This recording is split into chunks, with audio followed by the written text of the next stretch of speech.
দিচ্ছি।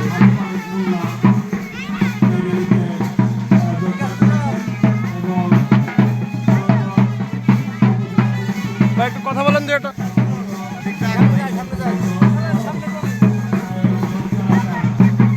আরে যাও করে দিচ্ছি।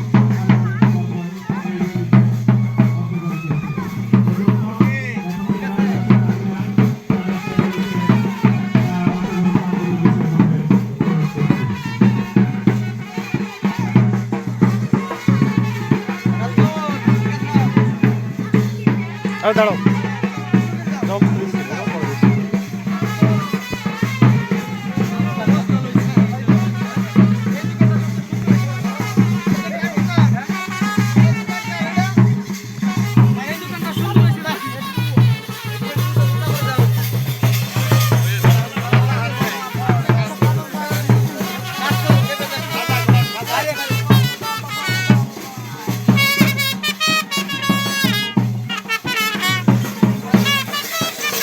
আপু দাঁড়াও।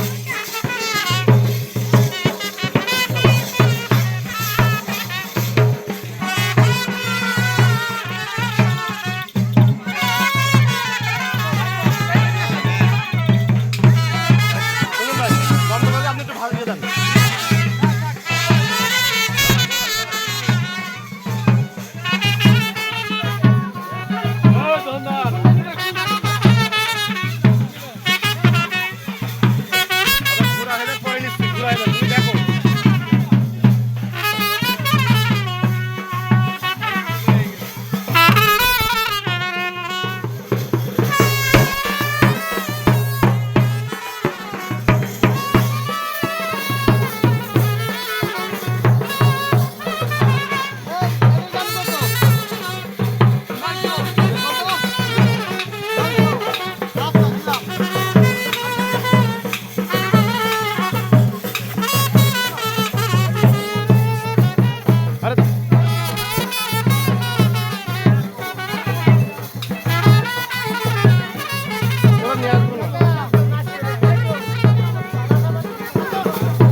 এইবার আপনি যেটা কথা বলেছেন মানে খোঁজ খবর নেবেন দেখি হ্যাঁ সাউন্ড বন্ধ করতে হবে।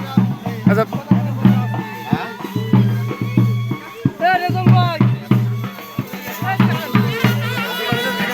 কি অবস্থা কি দেখি সাউন্ড বন্ধ করে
আচ্ছা ভাই, আপনাদের এখানে আজকে কি উদ্দেশ্যে আসা এবং একটু বিস্তারিত যদি বলতেন। এই দেবগ্রাম ইউনিয়ন কৃষিকার্ড বিতরণ উপলক্ষে এই মেলার অনুষ্ঠান হচ্ছে কৃষিকার্ডটা এই দেবগ্রাম মুন্সিবাজার দেওয়ার কথা ছিল, সেই মুন্সিবাজার চেঞ্জ করে উপজেলায় নেওয়া হয়েছে। সেই ধারাবাহিকতায় কৃষিকার্ড বিতরণ উপজেলা হবে এবং দেবগ্রাম স্মৃতি হিসাবে এই দেবগ্রাম মেলা অনুষ্ঠিত হবে। সেই মেলার ডেট ছিল 3 দিন। 3 দিনের জায়গায় আমরা আলোচনা করে 5 দিন ডেট নিয়েছি। 5 দিন এই মেলা চলবে। এই সর্বময় জনগণ, নদী ভাঙনি এলাকা, খেটে খাওয়া মানুষ, মা মাটির মানুষ, এরা শ্রম পছন্দ করে। এই নদী ভাঙনি এলাকার লোক সুখ দুঃখের পাশে আছে। আলীরস মোহাম্মদ খৈয়ম সাহেব নির্বাচনের আগে প্রতিশ্রুতি দিয়েছিলেন যে এই নদী ভাঙনি এলাকার লোকজনের আমি ভালোবাসি, এই লোকজনের সাথে আমি থাকব, এই লোকজনের বিপদ আপদের পাশে আমি থাকব। সে বলেছিল আমি যদি এমপি হইতে পারি এবং আমি যদি এই এলাকার জনগণ যদি আমাকে ভোট দিয়ে নির্বাচিত করে, আমি নদী শাসনের কাজ করব এবং আমি এই পদ্মা ব্যারেজের কাজ করব যদি আপনারা ভোট দিয়ে আমাকে বানান। তা আশা করি আমরা আলীরস মোহাম্মদ খৈয়ম ভাইকে ভোট দিয়ে নির্বাচিত করেছি। সেই নেতা আমাদের এই চাওয়া, আমাদের এই নদী ভাঙন এলাকার পদ্মা সেতুর কাজ করবে। আশা করি পদ্মা ব্যারেজের কাজ 6 তারিখে অনুমোদন পেয়েছেন। আমাদের এই দেবগ্রামবাসীর এই মাঠে সর্বোচ্চ বড় মেলা, এই মেলাকে কেন্দ্র করে আমি বলতে চাই আমাদের এই দেবগ্রাম এই 12 বিঘা জমি নিয়ে একটা মাঠ, এই মাঠের আমি দাবি জানাবো আমাদের মন্ত্রী মহোদয়কে এবং সর্বসাধারণ নেতাদেরকে আমি বলবো যে আমার এই দেবগ্রাম মাঠটার জন্য মিনি স্টেডিয়াম বরাদ্দ করা হয়।